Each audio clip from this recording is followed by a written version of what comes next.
эфире телеканала РБК. Андрей Левченко. Здравствуйте. В ситуации, когда для реализации дополнительных мер по поддержке рынка труда в 2015 году государство готово выделить региону 50 миллиардов рублей, вопрос регулирования миграционных потоков становится очень важным. По разным оценкам, от 6 до 10 миллионов человек из других государств легально и нелегально работают в России. С 1 января 2015 года миграционные правила изменились. Входной билет на российский рынок труда стал дороже.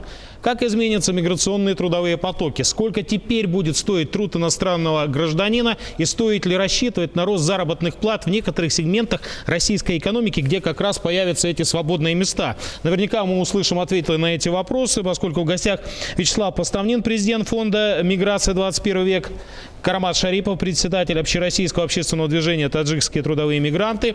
И в нашей удаленной студии тоже есть гость. Я надеюсь, будет включение из Германии. Но времени немного, а тема очень важная, поскольку, вот, например, даже сегодня председатель правительства Дмитрий Медведев, встречаясь с вице-премьерами, сообщил о том, что, в общем-то, пока острой проблемы на рынке труда нет, но ситуацию надо мониторить, а регионам на 2015 год, я вначале сказал, планируют выделить 50 миллиардов рублей. В связи с этим, Вячеслав, вопрос. Вот то, что сейчас происходит, скажем так, на рынке миграции, это дополнительный факт стабильности или это очередная проблема на 2015 год? Ну, опять изменились правила, и, собственно говоря, заработало много законодательных новых, так сказать, таких актов, которые вступили в силу. Они, конечно, такую некую разбериху внесли в миграционную ситуацию. Но, кстати, многие вещи, о которых вы говорили годами, и несколько лет назад поднимался вопрос о том, что надо вводить правила по знанию русского языка, основ законодательства, надо платить деньги за патент. Ну, в принципе, неплохие правила, согласитесь. Не, идеи такие хорошие, как обычно. Когда нам говорили что-нибудь плохое, всегда говорили хорошее, декларировали идеи. Конечно, надо интегрировать. Для того, чтобы их интегрировать, надо знать русский язык. Да. Безусловно. Патенты хорошо. Мы о них говорили еще в 2006 году, потому что очень многие работают физических лиц тогда. И разрешение на работу было не нужно получать. Это были дополнительные взятки только. Вот. Поэтому тоже хорошо. Но вопрос, как это реализовали. Да? Вот так подскочил вот этот, правильно вы сказали, входной билет. На самом деле годовой входной билет стал теперь стоить от 50 до 80 тысяч рублей, да, вот это вопрос, да, и человек платит как бы налог, он платит налог на заработную плату, которую он еще не заработал. А как по-другому? Он что, не должен платить? Конечно, должен, конечно, но логично, как налог платишь с заработной платы, ты да, получил, да, и мы заплатил. говорят, если, ну, давайте спросим, Гарамат, что произошло, вот, что говорят таджикские мигранты, трудовые мигранты, интересы которых вы представляете? Насколько сложно теперь стало получить патент? Выходят ли они из тени? Готовы ли они эти платить деньги? Кстати говоря, вы видели вопросы по тесту на русский язык? Насколько это все просто интересно, сложно? Последние 23 года самый тяжелый, трудный год для трудовых мигрантов, в частности, Таджикистана. 14-й? Или вы прогнозируете 15-й? 14-й год. Потому что люди буквально были введены в заблуждение. Не было правильной информирования со стороны Федеральной миграционной службы. Люди просто не получили в свое время информации. Их дурили просто-напросто. Их заставляли, говорят, давайте до 29 декабря получайте быстрее патенты, вы будете работать в 2015 году. Очередной обман. До этого 12... По старому патенту, по старой цене. По старому. В 2012 году... А разница-то большая, 1500 рублей, да, в месяц. Это цена. Да, или... В 2012 году... Сейчас патент стоит 4-5, да? 4,5. Это... В 2012 году встреча на уровне двух президентов Таджикистана и России. Очередной обман сами такой глобальный для нас. Вы получаете, таджики, на 3 года разрешение на работу, взамен на 30 лет продлили срок. А потом взяли, отменили разрешение. Все отменили. Сейчас, обратите внимание, 4 тысячи. Заработная плата дворника 15 тысяч. 4 тысячи он платит, соответственно, за патент. 3 тысячи платит за жилье, где он там нанимает жилье, скорее всего. Дальше ему надо кушать. С какие цели он должен приехать в Россию? Абсолютно цели нет. Сейчас основная масса наших хотят уехать. Но цифры пока не подтверждают. Вот, я пытался понять, то есть 70% уехали, а по другой информации на самом деле столько же приехали. Что сейчас с потоками, вот с вашими происходит? Наши граждане готовы уехать на родину. Потому что очередной раз был обман, когда говорят, внутренние паспорта у вас будут действительно. Но с 1 января в ночь 31 на 1 января все было отменено. Люди приобретали билеты, выехать на родину. Все эти билеты были сданы назад. Приезжаете в посольство, в консульство, покупаете место внутреннего паспорта, справки о возвращении на родину. Цена до 3000 тысяч рублей. Задуманный механизм был между сотрудниками ФМС и дипломатического Таджикистана. До сих пор наши граждане собираются ехать на родину. Я почему это все говорю? Не, ну может это просто По новому начало, закону. сейчас механизм Ничего запустят не- и все нормализуется. Может быть, но закон о чем говорит? Если гражданин получил патент, в протяжении 2 месяцев он не собирается подписать договор с хозяином, а этого не будет, то, что он заплатил, обратно получается, он подлежит депортации. Если поймали, соответственно, у физического лица. Я бы здесь добавил вообще, знаешь, на самом деле уехали не потому, что там какие-то жестокие законодательные нормы, хотя они сами по себе жестокие достаточно, и не потому, что у нас там ситуация экономическая вдруг стала хуже. Уехали потому, что иначе нельзя, потому что человек хочет работать легально. Для того, чтобы получить патент, он должен поменять паспорт, да? Он должен выехать, приехать, сдать экзамены по-новому. Он все должен по-новому. Так система выстроена, что он должен выехать. Поэтому мне удивительно слушать, когда ответственные сотрудники ФМС говорят: а вот, вы знаете, почему-то уже начали уезжать. Да понятно, что они уехали. Ну а вариант какой тогда, Вячеслав? Да не, Как нормализовать эти отношения? вариант- Смотрите, вы говорите, платить, в общем-то, много. Выезжать не надо. Как легально этот процесс? Так и надо было. Зачем, во-первых, обязательный выезд? Я совершенно не понимаю. Что мы хотим сделать? Надо понять, что мы хотим сделать. Если мы хотим ограничить их въезд, да, не хотим их сюда пускать, надо четко понимать. Для этого должна быть граница хорошо охраняемая. Если хорошо охраняемой границы нет, то поток тогда пойдет, и им некуда деваться будет, они пойдут нелегально. Это будет еще хуже. Поэтому лучше было, да, собрать деньги. Экономические вообще. Выгода должна быть, да. Надо было разумное Выгода ценник. есть, выгода есть. Сейчас попрошу показать статистические сведения по миграционной ситуации в России в 2014 году. А там же денежки вот за патенты платятся. И, в общем-то, государство неплохие деньги получает. Если только в 2014 году, ну вот если верить цифрам, около 18 миллиардов рублей, то я могу себе представить, что будет в 2015 году. Или нет, Карамат? Я не исключаю, что задача стоит раздеть Сколько ваших мигрантов, потом отправить на родину.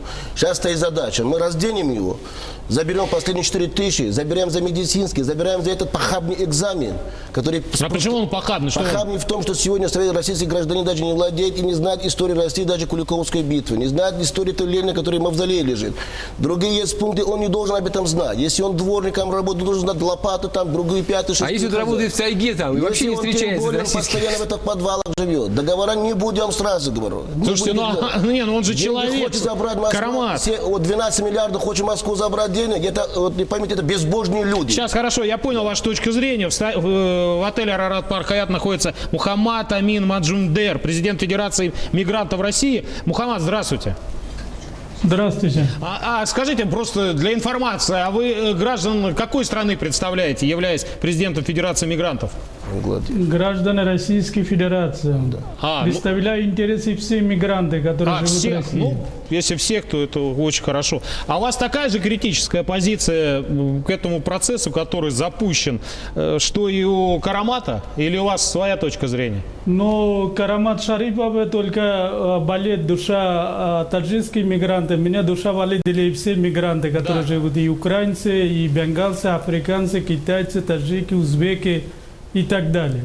Беда общей всей миграционной политики. Наша федеральная миграционная служба развалила концепцию миграционной политики. А в чем И это каждый заключается? год больше карательный закон принимать, иммигранты больше ушел в теневой сектор экономики. Они служили теневой сектор экономики и создать определенные коррупции. И сегодня, наоборот, эксперты и руководство разной диаспоры предлагают, как можно больше иммигранты могли легально жить, работать и налог платить.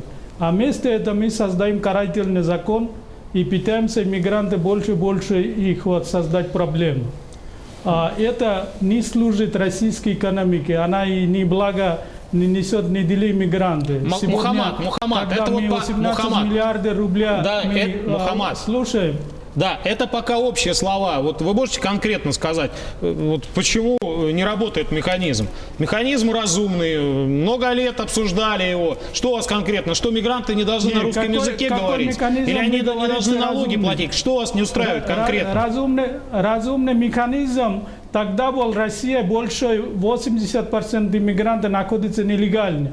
А нелегальные иммигранты не могут получать новые патенты, или ему не может применять изучение русского языка, культуры и традиции, также истории. Это только люди, которые легально живут и работают. А нелегально большинство количество иммигрантов. Он должен покидать территорию России. Если массовые иммигранты будут уезжать из России, это вот хаос экономики. Работодатели и строительный сектор, промышленный сектор будут большие проблемы. Это. Сезонной работы мы будем наблюдать это. Вот, спасибо, Мухаммад. Очень важные слова прозвучали. С нами на связи был Мухаммад Амин Маджумдер, президент Федерации мигрантов России. Я надеюсь, что у нас сейчас находится на прямой связи по скайпу Антон Степанов, член Генсовета деловой России, омбудсмен по вопросам защиты прав предпринимателей в сфере миграционной политики и трудового законодательства. Человек, который как раз на стыке интересов работодателей и вот трудовых мигрантов. Антон, я надеюсь, вы слышали слова Мухаммада, который сказал, что у нас хаос начнется на строительном рынке. Вы что думаете? Добрый день. Я бы рассмотрел этот вопрос с другой стороны, с точки зрения российских граждан и российского предпринимателя. На сегодняшний день будет нанесен достаточно сильный удар по нам, как по предпринимателям, в части удорожания нашей рабочей силы. И это скажется в первую очередь на тех товарах, которые мы производим. То есть я ощущаю, что будет увеличена стоимость тех товаров и услуг, которые оказывают российские предприниматели. Я бы говорил об этом. Что необходимо сделать, на мой взгляд, на сегодняшний день, это не только обеспечить достаточно легкое для мигранта прохождение этих экзаменов. Необходимо создать большое количество центров, где можно сдать эти экзамены. На сегодняшний день в провинции, я много езжу по регионам и знаю, что регионы на сегодняшний день не готовы к комплексному проведению таких экзаменов. И, к сожалению, если в Москве и в Питере есть такая готовность, в регионах нет. Первое, нужно провести ревизию тех, где нет сейчас возможности проводить такие экзамены, обеспечить Федеральная миграционная служба проведение таких экзаменов. И второе, снизить стоимость прохождения и стоимость налогообложения на мигрантов, потому что это в любом случае складывается именно на граждан России, на российский бизнес. Антон, но с другой стороны, ведь есть и другая точка зрения. Считается, что низкоквалифицированные трудовые мигранты препятствуют росту производительности труда в стране. И, в принципе, нам не надо такого количества трудовых мигрантов, которые не знают язык, не платят налоги, непонятно где ночуют, непонятно кем работают. А вы говорите, что их надо... Да. Это элементарнейший вопрос, который неоднократно мы обсуждали. Если мы с вами живем в России и имеем ставку сейчас 32% для кредитных средств для бизнеса, то о какой высокой производительности труда мы можем говорить? На сегодняшний день я просто не могу взять в лизинг новое оборудование, купить себе станки с высокой производительностью труда. Поэтому мы все обречены использовать в большом количестве труд мигрантов. Если бы у нас были бы высокодоступные денежные средства, тогда, да, спору нет, вы были правы. Но пока ставка не будет в районе 7-10%, к сожалению, ваши слова не имеют смысла. Понятно, спасибо. С нами на связи был Антон Степанов, член Генсовета деловой России, омбудсмен по вопросу защиты прав предпринимателей в сфере миграционной политики. Да, Вячеслав. Да, я хотел сказать, во-первых, я солидаризируюсь с коллегами, которые выступали раньше. Да, вот видите, нас с точки зрения совпадает. Слушай, меня это удивляет. Да, и что меня это удивляет. Да? Обсуждались годами, вырабатывали эту схему, она запускается, и вдруг выясняется, тут Карамат здесь... против, вы против, Антон против, да, это Мухаммад против, это все против. Как мы говорили, да, Виктор Степанович Черномырдин, покойный, да, вот как-то. Хотели как лучше, получилось как всегда. Хотел бы два аспекта. Во-первых, по поводу неквалифицированной рабочей силы, вообще мигрантов. Да? Нет ни одной страны мира самой высокоразвитой, как вы говорите, с высочайшей производительностью труда. Например, Соединенные Штаты Америки, там, Англия, вся Европа, да. Япония. Никто не может обойтись без труда мигрантов неквалифицированных. Это аксиома. Нечего ее уже обсуждать. Очевидно. Теперь второе. Вот что мне нравится в этой ситуации. Первый раз на эту проблему посмотрели экономически. Кто автор этой идеи патентов юридических, вот, да, чтобы распространить на юридических лиц? Вы не поверите, не ФМС, Департамент экономической политики правительства Москвы. О как, да? Наконец-то поняли, что это экономическая, социальная категория, и регулировать надо экономическими методами. Но они отдали, ошибка их они отдали на откуп подготовки закона не совсем квалифицированным людям. Поэтому и получился такой высокий входной билет, такие громоздкие правила, что в конечном итоге, я боюсь, так как они хотели собрать в бюджет Москвы эти большие деньги, которые пошли бы нам, москвичам, бы это плохого я ничего не вижу. Мигранты выходят из тени. Вы помните соотношение?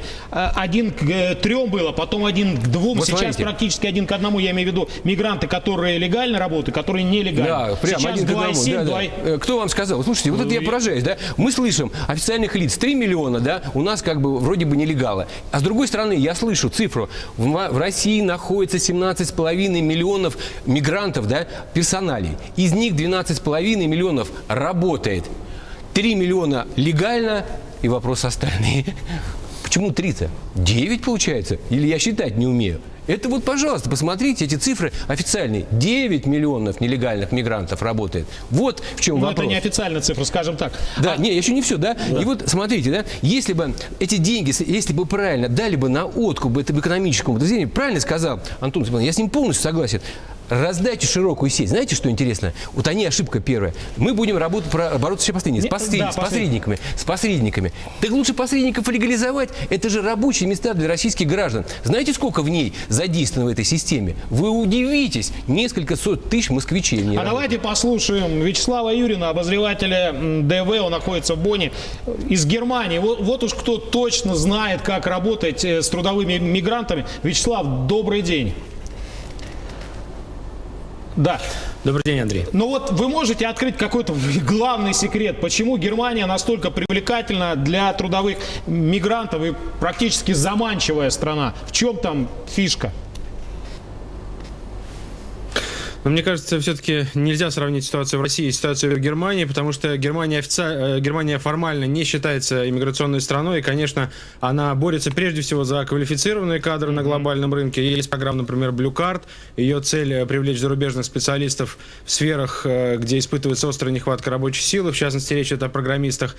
Что касается слабо квалифицированной рабочей силы, назовем ее так, то у Германии есть одно преимущество по сравнению с Россией. Она часть единого европейского рынка, то есть жителям Польши, жителям Румынии, жителям Болгарии им не требуется получать какой-то патент или получать какое-то разрешение на работу для того, чтобы работать в Германии. Поэтому ситуацию один к одному сравнить, конечно, невозможно. Да, понятно, Вячеслав, но вот все-таки, а за счет чего привлекается рабочая сила высокой квалификации? Я встречал такие цифры, что чуть ли не 35% граждан, которые приезжают работать в Германию, это люди с высшим образованием. Ну, действительно, потому что Германия открыла как раз, создала возможности для привлечения именно таких людей. Целенаправленная программа, как я уже сказал, Blue Card, это программисты, но это не только программисты, это, например, и математики, это и врачи, это люди с высшим образованием. И, ну, такая одна цифра, чтобы понять, о чем идет речь, получить Blue Card можно только в том случае, если такой человек получит рабочее место с зарплатой 46,5 тысяч евро в год. То есть Германия, многие предприятия способны платить такую зарплату, поэтому финансовый фактор, конечно, один из наиболее важных, как мне кажется, в сфере привлечения высококвалифицированных специалистов. Вячеслав, спасибо огромное, как всегда, интересно и всеобъемлемо. С нами был Вячеслав Юрин, обозреватель ДВ. Карамат, а вот главный вопрос, о чем сейчас Вячеслав произнес. Работодатель должен платить квалифицированной рабочей силы. Сейчас вот, да, трудно все это пошло, но отсеются неквалифицированные. Уедут те, ком не заинтересован работодатель. Самое главное, не забывай, что у нас в России нет с перспективами предпринимателей или те, о ком мы хотим речь вести, о работодателях, которые крупным, которые инвестировали в Россию. Их нет, россиян. Они с Запада приехали. Только сейчас мигранты уйдут, однозначно уйдут эти же работодатели, которые приобрели Запад. Что касается, вот почему столько молчали, и буквально вот 14-15 год начала наступить дата, которой надо ввести миграционную концепцию. Нет, к этому готовились все-таки. Ничего не готовились. Меньше минуты, Карамат. После Великой Отечественной войны начали было построить все то, что было разрушено после Великой Отечественной войны, с помощью там немцев, концлагеря, которые попали сюда, может быть, они попали в плен.